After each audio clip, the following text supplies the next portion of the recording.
చూద్దాం. ఇక వంటింట్లో యుద్ధ జ్వాలలు, సామాన్యుని ఇంట్లో మంట. పశ్చిమాసియాల దేశంలో రగులుతున్న యుద్ధాలు ఇక్కడ సామాన్య ప్రజల పాలిట శాపంగా మారుతున్నాయి.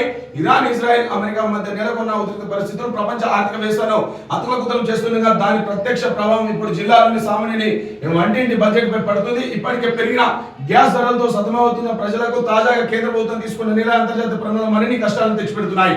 అటు వంట గ్యాస్ ధరల పెంపు, ఇటు వాణిజ్య సిలిండర్ల సరఫరా అంతరంలో హోటల్ రంగం కుందెలుగా అవుతున్న నిత్యావసర ధరలు ఎక్కడ ఆకాశాన్ని తాకుతాయని జిల్లా ప్రజలు ఆందోళన చెందుతున్నారు.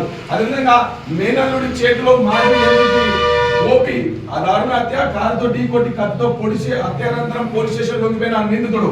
అదేవిధంగా మేక్పేడ్ పై మృతదేహం, గోనె సంచిలో రాసాయనిక తరలింపు, గుత్తల రోడ్ పై జారిపడడంతో బయటపడిన మృతదేహం, హత్య సహజ మృతి అనే కోణాల్లో పోలీసుల దర్యాప్తు.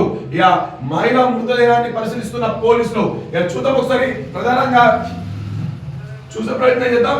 ఇక మోపేడ్ పై మృతదేహం, గోనె సంచిలో రహస్యంగా తరలింపు, గుంతల రోడ్డుపై జారి పడడంతో బయటపడిన మృతదేహం, హత్యన సహజ మృతియ అనే కోణాలలో పోలీసుల దర్యాప్తు. ఇక దర్పల్లి మండల కేంద్రంలోని గోనె సంచిలో మహిళా మృతదేహాన్ని మోపేడ్పై తరలిస్తున్న ఘటన బుధవారం రాత్రి తీవ్ర కలకలం రేపింది. ఎన్టీఆర్ కాలనీ సమీపంలోని విష్ణుప్రియ హాస్పిటల్ వెనుకాల ఈ సంఘటన వెలుగులోకి వచ్చింది. రాత్రి సుమారు 9 గంటల సమయంలో ఓ వ్యక్తి మోపేడ్పై గోనె సంచి తీసుకెళ్లడంతో స్థానికుల దృష్టికి వచ్చింది. రోడ్డుపై గుంతలు అధికంగా ఉండడంతో మోపేడ్ ఒడుగులకు గురైంది. దీంతో గోనె సంచిలో ఉన్న మహిళా మృతదేహం అకస్మాత్తుగా కింద పడిపోయింది. దాన్ని చూసి స్థానికులు ఒక్కసారిగా దిగ్భ్రాంతికి గురయ్యారు. వెంటనే మోపాడును నడిపిస్తున్న ఆ వ్యక్తిని పట్టుకున్నారు. విషయం క్షణాలలో చుట్టుపక్కల ప్రాంతాలకు వ్యాపించి పెద్ద సంఖ్యలో అక్కడికి ప్రజలు చేరుకున్నారు. స్థానికులు పరిశీలించగా గోనె సంచిలో ఉన్న మృతదేహం సీతాయిపేట్ తండాకు చెందిన జరపల క్రాంతి, వయసు 50గా గుర్తించారు.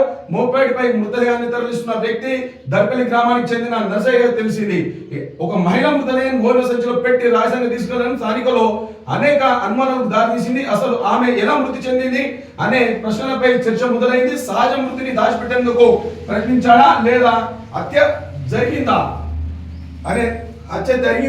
అనే కోణాలలో ఊహాగానాలు వినిపిస్తున్నాయి. గ్రామంలో ఈ ఘటనపై తీవ్ర చర్చ కొనసాగుతుంది. మృతురాలి కుటుంబ సభ్యులు, స్థానికులు కూడా అసలు విషయం ఏమిటో తెలుసుకోవడానికి కోరుతున్నారు. ఈ ఘటనలో మండల వ్యాప్తంగా భయం, ఆందోళన నెలకొంది. ఇక పోలీసుల దర్యాప్తు, ఘటనపై సమాచారం అందుకున్న పోలీసులు వెంటనే అక్కడికి చేరుకున్నారు. మోపడిపై మృతదేహం తరలిస్తున్న నర్సయ్య అదుపులోకి తీసుకొని మృతదేహాన్ని ప్రభుత్వ ఆసుపత్రికి తరలించారు. ఘటన స్థలాన్ని పరిశీలించి వివరాలు సేకరిస్తున్నారు. అదేవిధంగా చూద్దాం, ఇక మేనల్లుడి చేతిలో మాజీ ఎంపీ గోపి దారుణ హత్య, కారుతో ఢీకొట్టి కత్తితో పొడిచి హత్యానంతరం పోలీస్ స్టేషన్ లో లొంగిపోయిన నిందితుడు. ఇందర్వాయి మండలంలో దారుణ ఘటన చోటు చేసుకుంది. మండలంలోని గౌరారం గ్రామ శివారులో బుధవారం రాత్రి మాజీ ఎంపీ కాంగ్రెస్ నాయకుడు ఇమ్మాడి గోపి హత్యకు గురయ్యాడు. రాత్రి సుమారు 10 గంటల సమయంలో కారుతో ఢీకొట్టి అనంతరం కత్తితో పొడిచి హత్య చేసినట్టు సమాచారం. ఈ సంఘటన స్థానికంగా తీవ్ర కలకలం రేపింది. ఇక పోలీసుల సమాచారం ప్రకారం గోపిని అతని మేనడు సతీష్ హత్య చేసినట్టు తెలిసింది. హత్య అనంతరం సతీష్ స్వయంగా పోలీస్ స్టేషన్ కు వెళ్లి లొంగిపోయినట్లు సమాచారం అందుకున్న పోలీసులు ఘటన స్థలాన్ని చేరుకొని వివరాలు సేకరిస్తున్నారు. ఇమ్మాడి గోపి సతీష్ మధ్య కొంతకాలంగా వివాదాలు కొనసాగుతున్నట్లు గ్రామస్తులు చెబుతున్నారు. గత సర్పంచ్ ఎన్నికల్లో గౌరవ సర్పంచ్ గోపి భార్య గెలుపొందగా సతీష్ ప్రత్యర్థిగా పోటీ చేసి ఓడిపోయాడు. ఆ ఎన్నికల తర్వాత ఇద్దరి మధ్య విభేదాలు మరింత పెరిగిన తెలుస్తుంది. హత్యకు అసలు కారణాలపై పోలీసులు దర్యాప్తు చేస్తున్నారు. అదేవిధంగా చూద్దాం, ఇక ఆంధ్రప్రదేశ్ వచ్చిన మరో కథనం చూద్దాం. ఇక వంటింట్లో యుద్ధ జ్వాలలు, సామాన్య ఇంట్లో మంట. పశ్చిమ దేశాల మధ్య రగులుతున్న యుద్ధ జ్వాలలు ఇక్కడ సామాన్య ప్రజల పాలిట శాపంగా మారుతున్నాయి. ఇక ఇరాన్, ఇజ్రాయెల్, అమెరికా మధ్య నెలకొన్న ఉద్రిక్త పరిస్థితులు ప్రపంచ ఆర్థిక వ్యవస్థను అతలకుతం చేస్తుండగా దాని ప్రత్యక్ష ప్రభావం ఇప్పుడు జిల్లాలోని సామాన్యుడి వంటి బడ్జెట్ పై పడుతుంది. ఇప్పటికే పెరిగిన గ్యాస్ ధరలతో సతమతమవుతున్న ప్రజలకు తాజాగా కేంద్ర ప్రభుత్వం తీసుకున్న నిర్ణయం అంతర్జాతీయ పరిమాణాలు మరిన్ని కష్టాలను తెచ్చిపెడుతున్నాయి. అటు వంట గ్యాస్ ధరల పెంపు, ఇటు వాణిజ్య సిలిండర్ల